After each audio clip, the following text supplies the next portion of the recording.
I'm Fariha Ahmed. I'm joining from Abbott. I'm responsible for global competitive and market intelligence function within Abbott, which is the pharmaceutical division. And my focus is really covering the emerging markets. And very, very happy to be part of this discussion.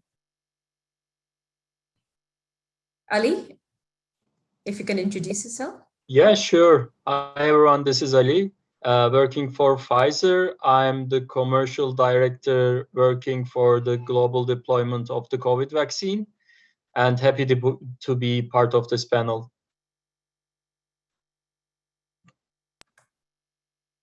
Nicola, if you can introduce yourself, please. Hello, my name is Nicolas Dericou. I work for Ecosense. I'm head of Italy, Central Europe, Eastern Europe, and Eurasia.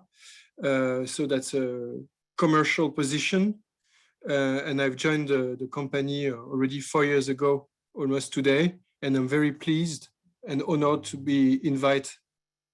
Thank you very much, Gamzin.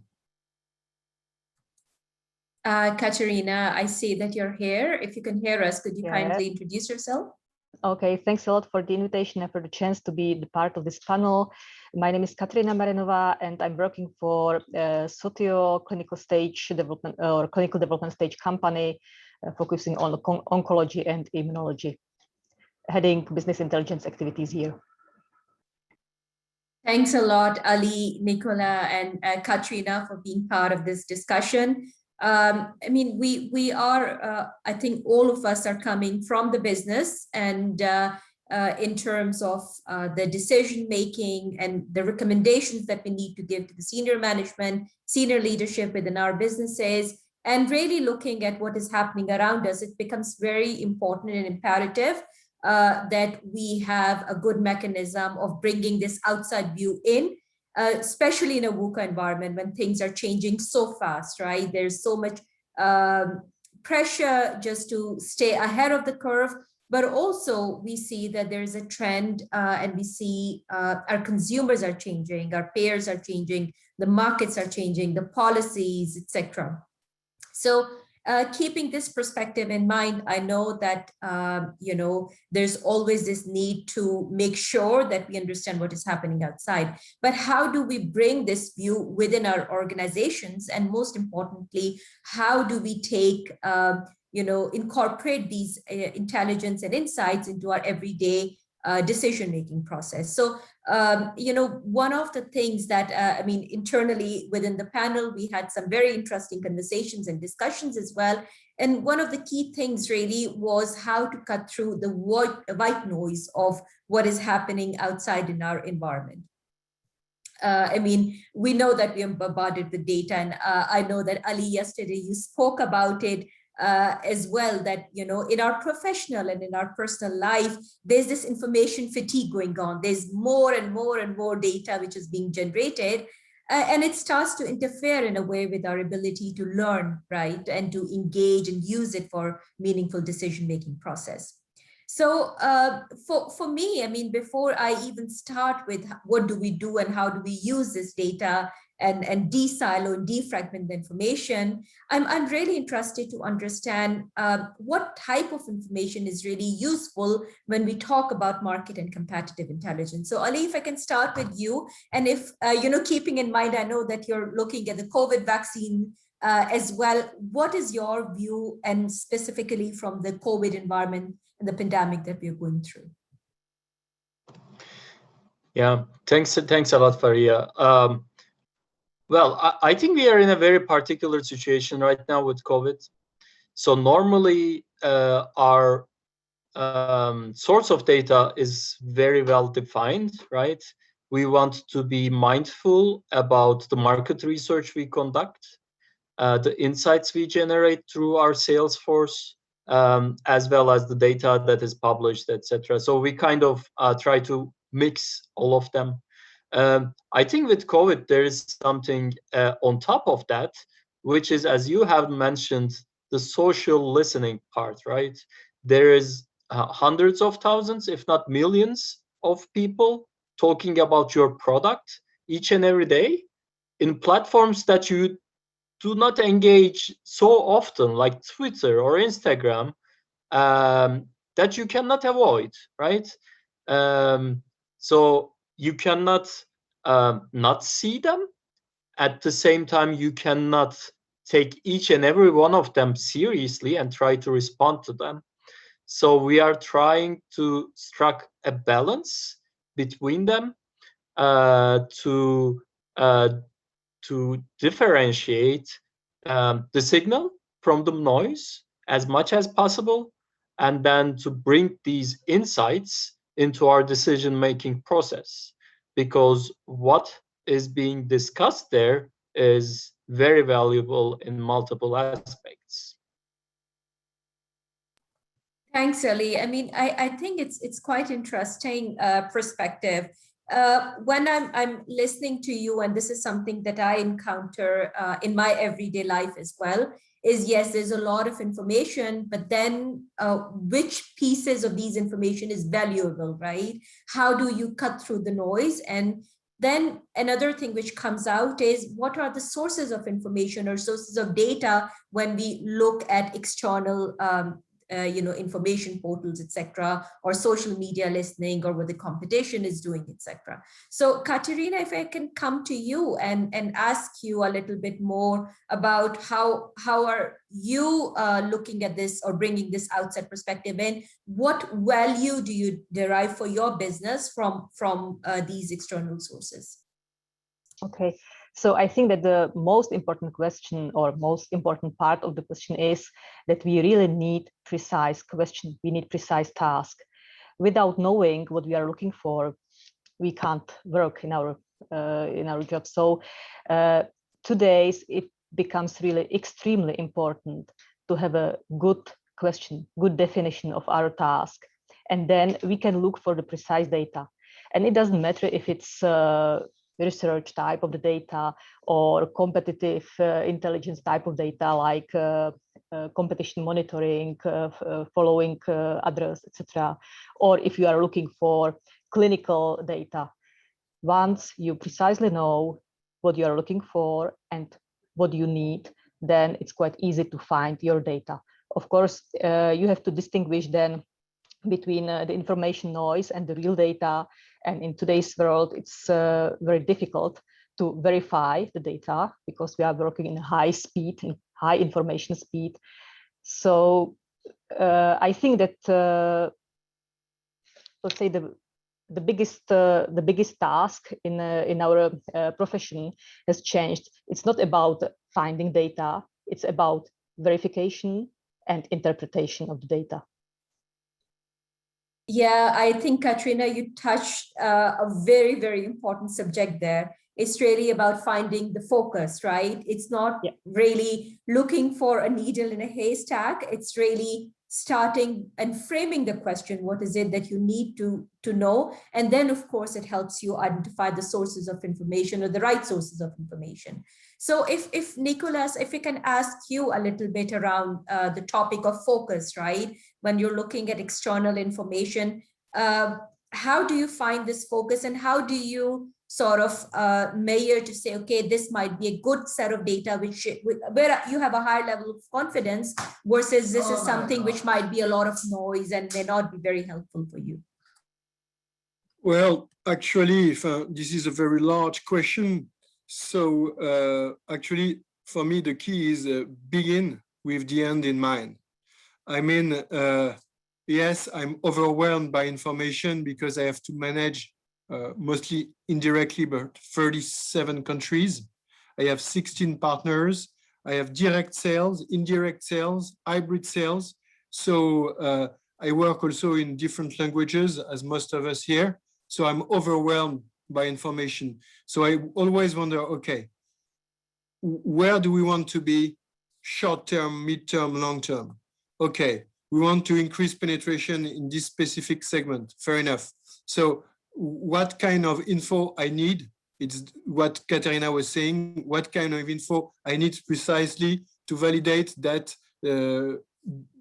this could be a good strategy. Second point, it's also to, I would say, to decompose, to structure a reasoning with the data that you get. I mean, for example, I'm going to be very concrete here. Imagine I organize a webinar on liver disease, and for some reason, I have some doctor who attend this webinar, doctors that I've never heard of before. So actually, I might want to look not only who those doctors are they using currently my technology or not? Are they interested or not? But also, what's their country? What's the precise addresses? All this data that on the one hand risk overwhelming you, but on the other hand, that you will need when you will move on the business in order for your salespeople to succeed. So as Katerina was saying, it's very demanding and exacting to set apart the information that you need today and the information that you will need tomorrow in order to have your business roll more fluently. And yeah, that's, yeah, please go on. The second part of your question about the validation of the data, I believe one good way to proceed is to talk with your peers inside your company, because more often than not, they are experiencing or wondering the same questions on their respective markets, and also to speak with your dealers, with your sales force, to see if you have the same noise or if you have contradictory noise.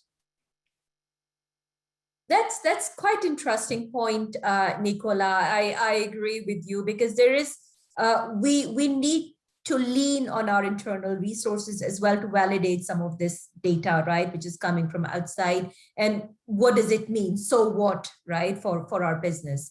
So I think it's a very interesting point. Ali, coming back to you, and I know that the discussion that we're having is really around, you know, looking at this data and have a clear focus on what we are trying to find. If you can let me know, I mean, and you talked about, you know, working across the functions and just putting all these pieces of puzzles together. What are the best practices that you are employing at the moment to put all of these fragments of information together and contextualize it and make sense out of it?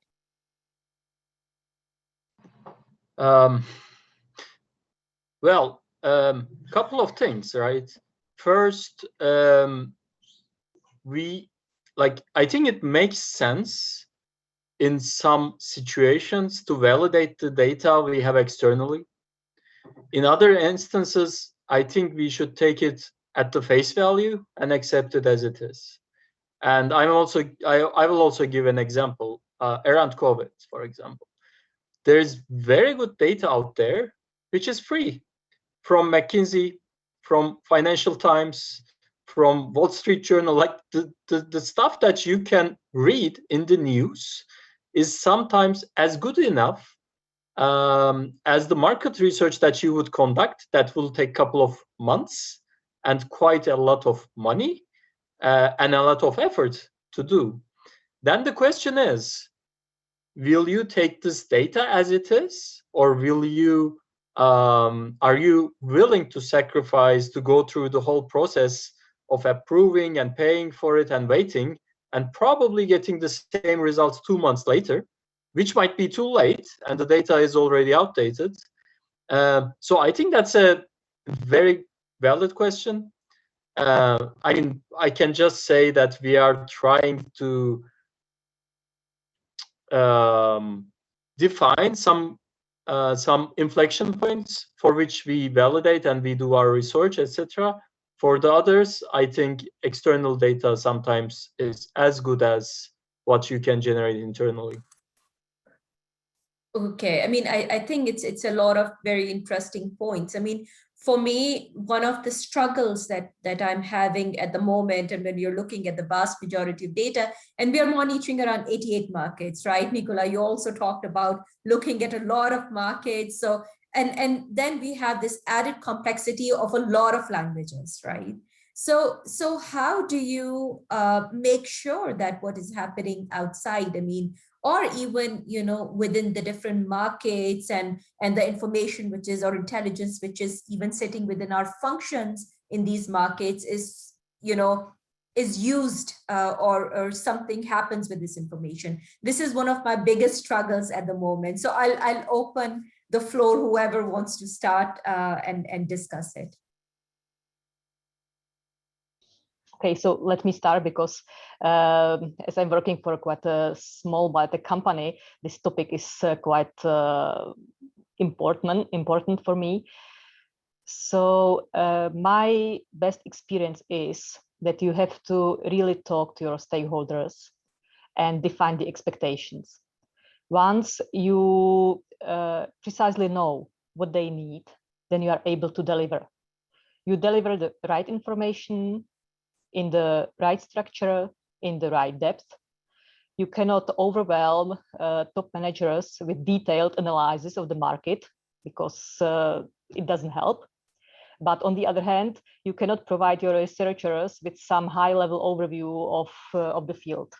Yeah, so the data delivered have to fit the expectations of your stakeholders. And I think it's crucial and time to time because we are working under the pressure and we are requested to deliver in such a short timelines. Time to time we forget about it.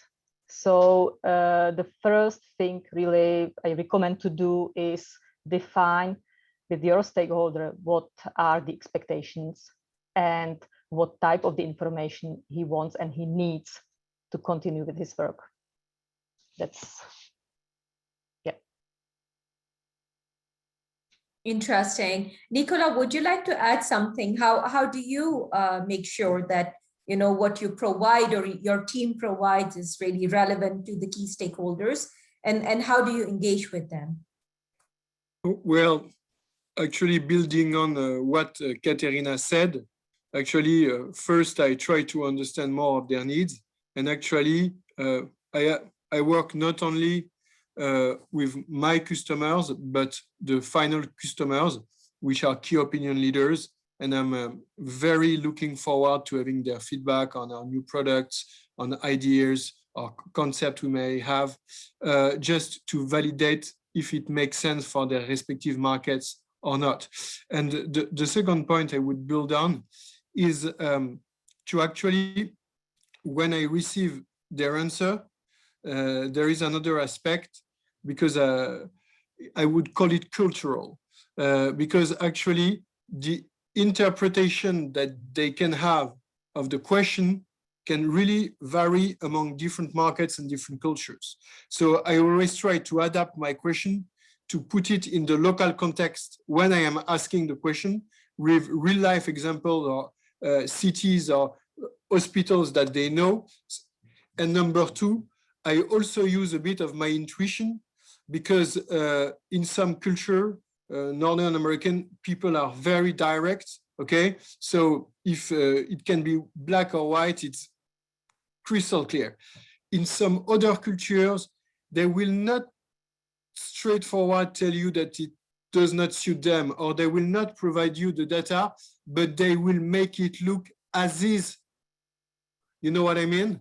So you have to here be a bit more like a coach, to understand, to explain the whole process, why you need this data, at which stage they are needed in the process, what will you make out of it.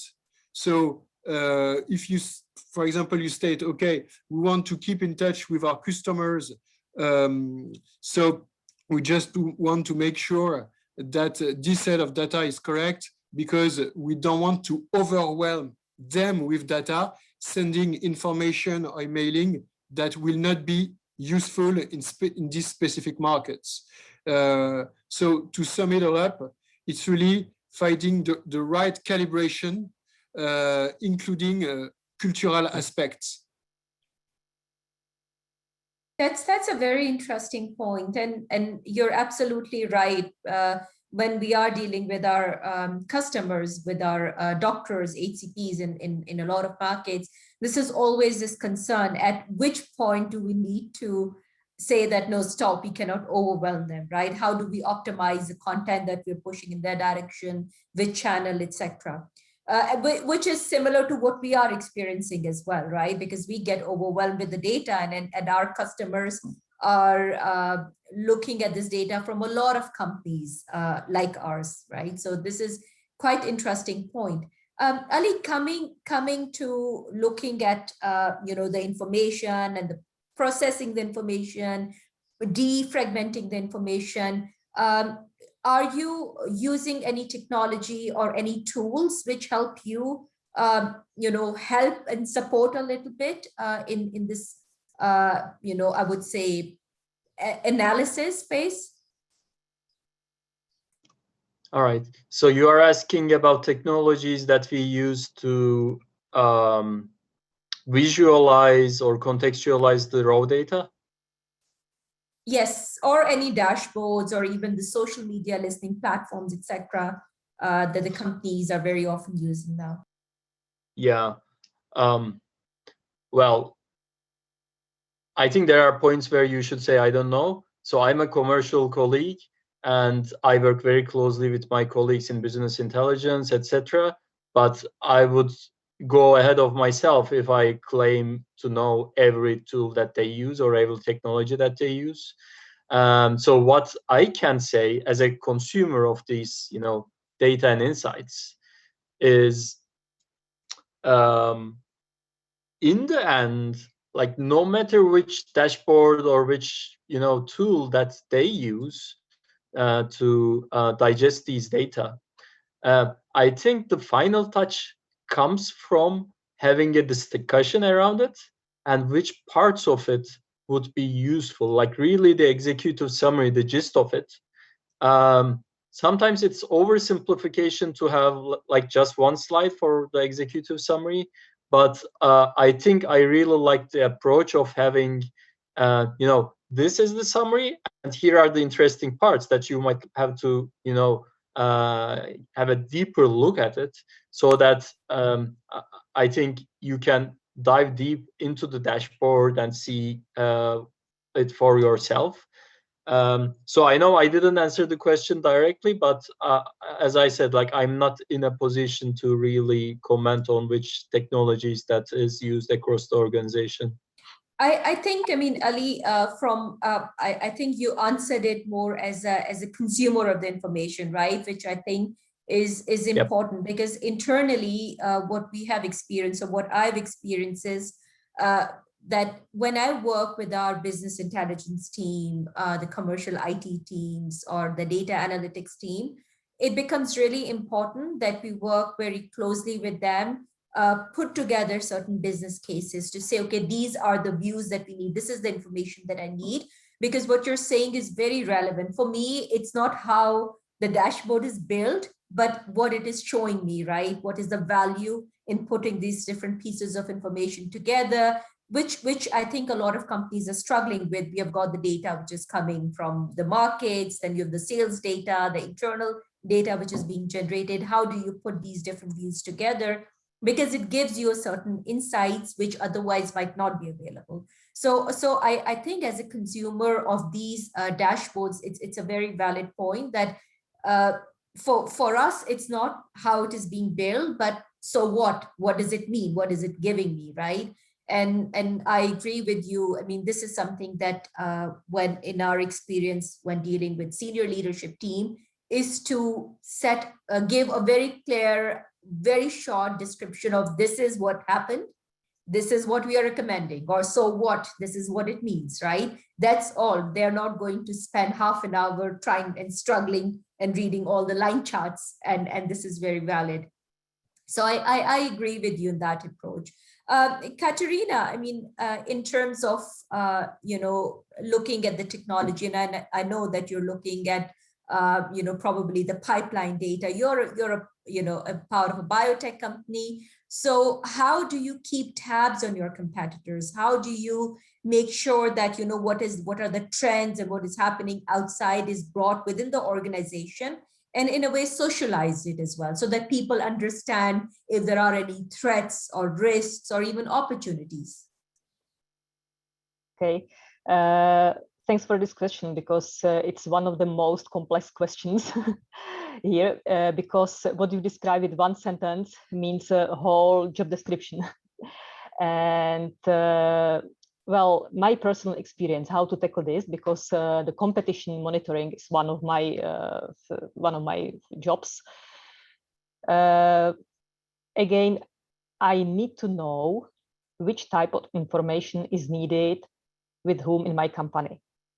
So personally, as an analyst, I have to follow nearly everything, but it's, let's say, inside of my head. What's going outside to my stakeholder is really a pre-digested type of the information. So I deliver different type of the information to the scientists, different type to our clinicians, different type to top management or market access people. But everything has to stay in some context. So in the real world, I send, let's say, similar information, but in different ways. Yeah. Still talking about the competition, about the trends, because as a clinical development stage company, we need to, let's say, to foresee the near future. We can't stay what's just today. We have to try to guess the near future. But I have to deliver in the form which is interesting and useful for my stakeholders. And it's the mixture, and it depends. That's only one of these soft factors to find the balance of the right information. Yeah, because company evolves, the need of the information evolves during the time. So I cannot fix to one layout. I cannot fix to one structure. I have to somehow flow with the company's life and let's say deliver just in time, I would say. I know that perhaps it's not a so specific answer to your question. It's very difficult to describe this really soft balance of the information. And I have to say that I'm with my company for 10 years. And just after 10 years, I feel confident that I'm doing the best for my colleagues. Changing the position or the company, it would take me some time to, to find again what's needed. Absolutely. So, I think it's a very good point, Katerina, because it's when we're talking about this, VUCA environment where there's a lot of complexity and changes happening, this is where the experiences become very valuable, right? This is where you know what type of information you need to look for and why it is relevant and important. And sometimes I agree with you, it's a soft skills, right? It's very hard to explain why this is important, but this is important, right? And this is something that honestly I encounter almost daily when I'm reading something and I get super excited, but I don't know why, right? I mean, it's very hard to explain, but we know that this is extremely important for the organization. So I agree with you, and this is, I think, where our the connections that we have made in the past and the experiences come into play, and this is the beauty of having this overview. I mean, in terms of looking at the strategy and how the company is moving, we know that it is sort of changing all the time. So we need to keep an eye out for these type of trends. So Nicola, if I come back to you and if I ask you, right, one is really starting with a very open, I would say very focused question, right? But then there are certain trends that you see in the market that are relevant and important. So how do you keep tabs on those trends, and how do you bring this type of information within the organization? So that's a very good question, because it's a very strategic question, because by trends, I understand the direction that the market is going to take from now on to the future. So then it conditions the positioning, it conditions targeting of your product, channel of sale. So actually, first, when I will go from micro to macro. So as Katerina said, we also have, various framework to collaborate between departments. And also to collect the data and analyze it over time. But what I found out recently, and thanks for asking the question, is that if you think too much in terms of frameworks, on the one hand, it's good because you are sure that you have formally done everything. But on the other hand, sometimes I would make a business review, but I leave the computer off and I just start. It can be a sales manager, it can be a partner, it can be some other stakeholder with whom we are working. You know, a more free discussion. I would say probably you are going to get less numbers to crunch. But then in terms of qualitative, sometimes it's very interesting because you talk about the market, but not only, and more often than not, the people who are talking, oh, you know, it reminds me of something I've heard 2 days ago at this forum, you know, and then they start to talk about a topic that they wouldn't or never have told about if you just have followed with your framework. So I try to balance between, you know, being extremely rigorous and to the point, and sometimes have a more open, chill out discussion to have people a bit more openly sharing information. Then the second point is how, as you said, what we do out of it. When I first have an intuition, I'm going to talk first to my team. And I say, okay, I noticed that in this country and in this country, I hear the same noise. So now please elaborate. Why do you really think that this is true? Show me what type of customer, who are the doctors, what are their specialty, what are their topics of interest. And if they can convince me, then I'm going to discuss that with the board of director at some point and say, okay, I found that in, let's say, 20 out of 37 markets, there is this new trend about private customers. So is it only me, or is it true in other markets? And if it's true in other markets, should we have a specific project to follow on and build on with the information that we already have, find information that we would need to validate some hypotheses that we have, and build on a specific business case, for example. Yeah, Nicola, I mean, I think it's a very interesting point, and this is something that experience in my organization as well. There's a lot of, you know, among this noise, there's a lot of weak signals, right, that we get, which we know may start to make sense. It's becoming important. We are hearing these weak signals again and again. Probably we need to pay some attention to them and think about it and do something about it, right? And for me, this is interesting that you're using your informal networks within the organization to talk about it, right? So it's not really ignoring the weak signals and just waiting till it becomes something really very strong, and you come to a point where there's very little you can do about it. Then you're just, you know, going with the tide in a way. What you're doing is you're becoming much more proactive, and you're trying to understand what is happening in your markets, and then what you can do about it. Try to get a little bit more information, build a little bit more context around it. So it's a very interesting approach. And I agree with you. I mean, when in our markets, and when we are talking about 88 markets, we know that there are 15, 20 key markets, and then we see certain trends which are formed across the across these markets. And this is information we need to bring within the organization and inform, you know, within our organization, the people as well, that these are the major trends. Have you heard about it? What does it mean? How does it impact our business? So you need to sometimes socialize and talk about these things so that people become a little bit curious about the operating environment and watch out for those weak signals. So I agree with you and Nicola, and it's a very interesting approach of using the networks to talk about it, right? And just to shake things a little bit as well. Ali, I have a question regarding, you know, all of us in our jobs use external agencies to, you know, help us build a little bit more information. and sort of help us analyze and process this information. What are your experiences? And if you have any best practices, or if you have any good experiences that you would like to share with us? Yeah. So with respect to working with agencies, I think the general rule of like treating them at eye level would be, I think, the bottom line of it, really to take them as partners.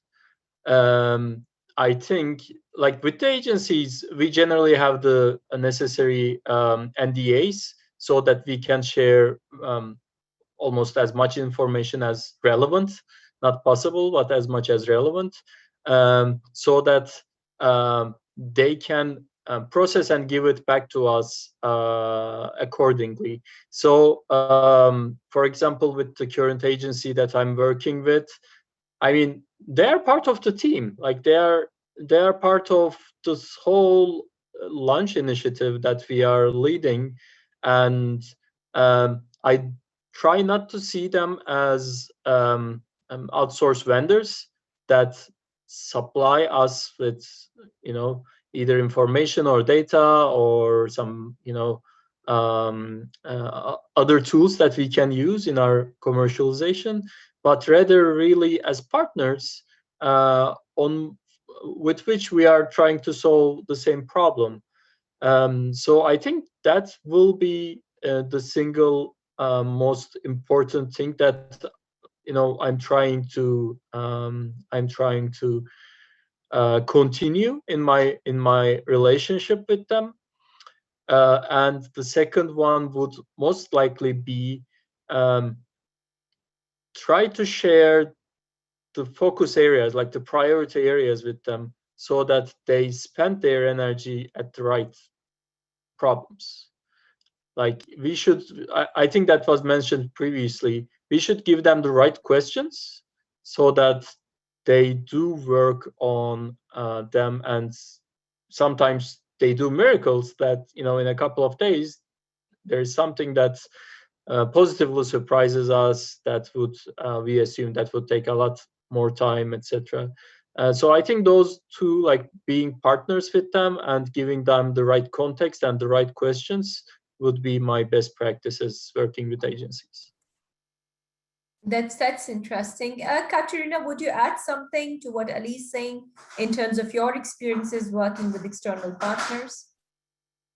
Yeah, the only thing I can add, because Ali described quite well, I would say that working with external parties always means the opportunity to learn something more, not only what you ask for or you order, but also something more. So usually my recommendation, and it's what I do in my daily practice, I usually take them as a partners. We really discuss the topics in quite depth, because if they do understand my problem, they can help me to solve it, and they can bring much more on the table than I would originally expect. So this is, let's say, the other level of, let's say, learning out of the predefined contracts, whatever tasks. That's something what I really value on my collaboration with external parties, and it's very important and good for both sides. Okay, I agree with you. I mean, this is my experience as well, that over time we have learned to identify and work with some agencies for a long period of time, and they understand the business, they understand the needs and what we require as well. So this relationship building really helps. It's not transactional anymore. It's really relationship building, and they give us a good set of recommendations what needs to be done. Nicola, would you like to add something to that? You're on mute. Yeah. Yeah. So yeah, it's actually building on what you just said, moving from a transactional to relational. I mean, for me, the highest point you can reach is when the people, especially the external sales that Ali mentioned, get a sense of belonging to your organization. So actually, because you manage to have excellent contacts, because you were able to build trust, to understand each other, to share the objective, to share some processes, then they finally get a sense of belonging to your brand, to your product. And for me, this is really one key that I expect from some major partners in my area, is that they develop over time as a person, some sense of belonging. And I mean, it's perfectly okay when I get a call at 11:30 in the evening from a partner because it's 9 for him in the morning and he knows it's late for me, but he's got a tender and he's got a burning question. For me, I will never shout on him because it's a strong sign of involvement. And building such relationship, I mean, on the one hand, it takes years to build. It's really an investment from both sides, from the partner side as well as from your side. You definitely need, as a person, to walk the extra mile, but the partners with whom we have developed such an approach have been really at tremendous results, both in terms of sales and marketing. And by the way, also to come back to our first topic, instead of filtering the right level of information, the information that they consider relevant for us, it becomes natural. So it's fantastic when you're sitting for half an hour and they said, okay, so we found out that A, B, C, D, and it's the 4 questions you wanted to ask. So you finish your meeting, you said, okay, fantastic. This is exactly what I need. Absolutely, absolutely. I mean, I completely agree with you. This is my experience as well. When we're working with certain agencies, we need. I mean, it's a first. I mean, when we look at the agencies and external partners and try to gather this information from outside, for me, it's not just the summary or of okay, this were the findings. This is what we see. I really look at the analysis piece of it, right? I don't want some agency to summarize information for me. It's really what does it mean, right? And put some level of thought and analysis into it, and they become closer to the business. And this leads to this relationship building. So I agree with you. It becomes really important. And I think we are all so busy in our daily life that it's okay to lean sometimes on our external partners and outsource some of the things, which is harder to do inside, but from the agency perspective as well, they need to think, how are they really adding value to our business, right? How do they cultivate this relationship? So I think it's a very interesting point. I think one of the most important topic, and now we're coming to the close of the session as well, is around socializing the competitive and market intelligence. This is something that we have started with in my division, I would say, from the global perspective. I've started this in the last couple of years, where I've done a number of initiatives just to make sure that all of us are on the same page. They all understand that there are things happening outside at a very fast pace, and we need to keep an eye on the things. And sometimes you have competitors who are non-traditional. You have got these big Amazons and others which may invade our space and which come into our market. So, we need to understand and be curious about our operating environment. So keeping this point in mind, I mean, I think, Katerina, if I can start with you, how do you make sure that you take your organization on this journey with you, right? So everyone understands and everyone participates, because it's not a one-person job, right? It's really everyone needs to contribute and be part of this journey. Yeah, I would answer in just a few words. It's discussion, communication, and proactivity. You have to, or I see my role as a business intelligence analyst. I'm connecting people, and I have the access to the information. I know what they need, and I have to connect all the dots. So for me, it's extremely important to really be in daily touch with all my stakeholders, exchange the information, take care that everybody gets the information right time, right way, right form, etc. And I really try to avoid any information asymmetry in the company. It's not an impossible job, I have to say, but I'm trying to do my best. And that's really that's my personal experience, and it fits smaller companies, because really I can count my closest stakeholders on the fingers on my hands. I know that big companies where you have many divisions, many colleagues, it's much more difficult to keep to stay in touch with everybody. It's enormous task, but for me, smaller company, it's really my proactivity and my role to connect people and really deliver the information. And then there is this natural flow of the information, because if I connect them and deliver, I also receive something, and that's very important part of our job. It's almost like a give and take, and you have to orchestrate in a way all of these different connections. Precisely. Right? So Precisely. yeah, absolutely. So Ali, coming to you, I mean, I know that you are more on the commercial side. I mean, how do you make sure that, you know, your objective and the vision that you have, this is something which seeps through, you know, your stakeholders and people who are working with you, right? And how do you, you know, make sure there's a good set of information flowing between the team? Yeah. So I first answer your question, then I will just briefly build on what Katarina has mentioned. So I think we should switch as much as possible how we communicate, right? When I started my professional career, it was always around mails. And I mean, needless to say, mails are visible to me, but not to anyone else if they are not copied. So I think we should make use of the new technologies like Teams, Slack, etc., as much as possible, which makes data visible to a lot of people, for which we shouldn't be shy, right? I think, and that's where I will try to build on what Katarina has mentioned.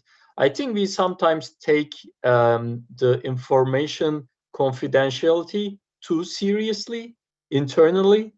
Like, we are talking about our people working for the same company. Obviously, some things are very confidential and they should be kept confidential, like pricing, etc. But like, if we are talking about, for example, competitive intelligence, definitely there are parts of it which might be confidential, but I have experienced situations where we were too restrictive on the access to these data, and the people who would benefit from it in the markets do not have access to it, or they do not know such data exists. So I think we should first make sure that we have the right tools, and second, we have to make sure that we give the right access to the colleagues who would access these information. That's very interesting point, Ali. Nicola, from your perspective, how do you orchestrate this free flow of information, like Ali said, that, right, not being too restrictive, and just make sure that everyone is on the same page? How do you, you know, pull this in your teams?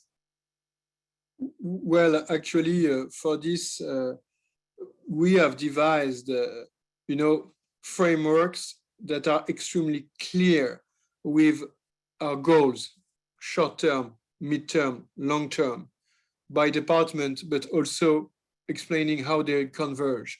Because actually, the first question you need to answer, whoever you are in the organization, is why am I here and what's in it for me? So actually, I'm working in this department who helps to R&D to develop a new platform that will help develop a new tool to diagnose liver. So for me, it's the first thing, just to explain why. Then building on what Ali said about the tools, I think it's very subtle, and there is no one good recipe that is good for all organizations, but it's really depending on the culture. Because, for example, at EcoSense, we have a very open culture. I mean, people are usually, if I'm not trying to promote, I'm just stating as it is, very friendly and very open. So you are kind of naturally predisposed to engage with people. And I mean, if you are not naturally opened to discussion and exchange, you will probably not fit in our culture. Why I say this? Because actually there is a mix of, I would say, formal tools with your objective, those of your departments, and probably you will organize some meeting within the marketing department. Maybe it will change, so you will organize some regional meeting departments. So, for example, you will gather all the distributors and all the agents working in Central Europe because you want to give them some specific data on the marketing strategy that you want to develop and how you are going to roll it out in their specific geographies. And on the other hand, there is a lot that you exchange informally, and sometimes just a joke on the phone will tell the partner or your counterpart much more than a 2 hours meeting. So always trying to find the good mix between formal and informal. Absolutely. I think these are very good points there, because when we are socializing the information and data, it's a culture, right? I mean, it's really important that we have the right culture in place where there is this culture of cooperation and working with each other, but also the tools, the technology helps. And then I think what Katerina, you said was also very relevant.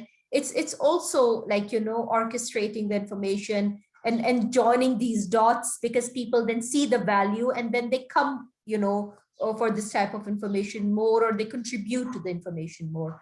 So I know that we are very close, on the clock. So if there are any questions, please feel free to ask. You can add them in the chat, or you can say, let me know if somebody can just simply ask the question to the panelists.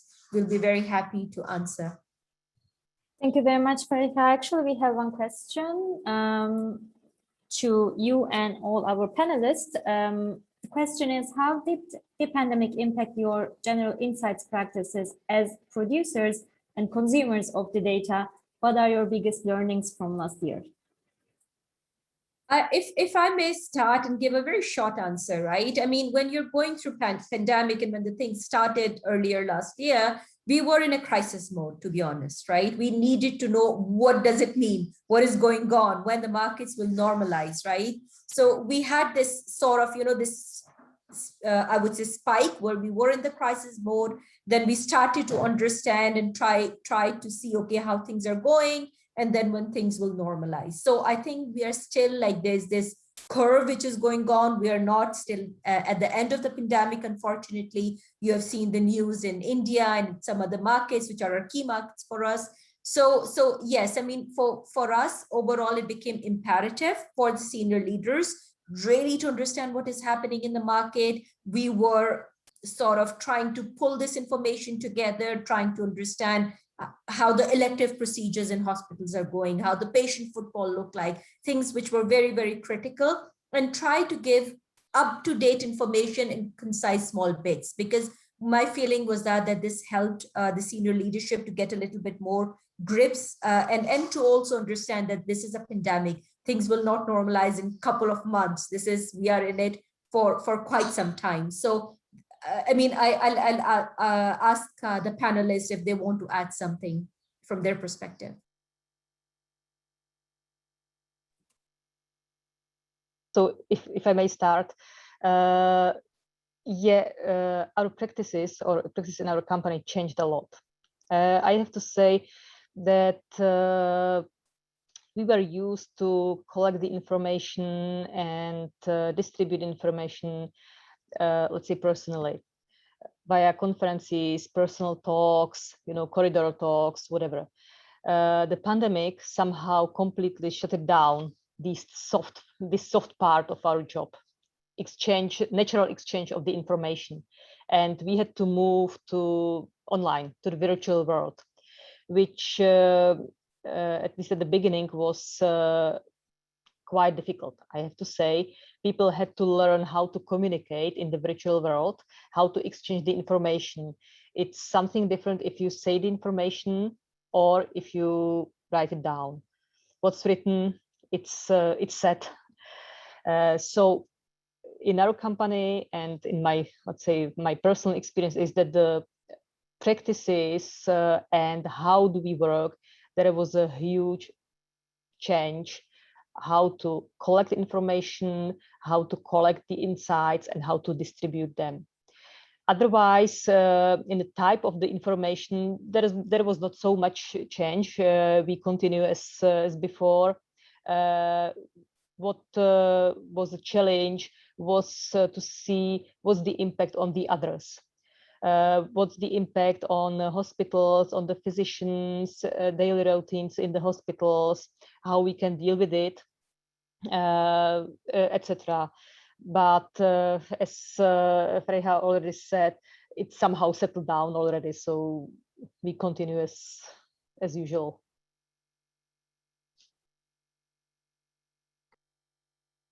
Yeah, just briefly to elaborate on Katerina's, actually, I will talk about the practices. I mean, the new 2021, the big thing is to use LinkedIn with my customers. I mean, my end customers, the doctors, the nurses.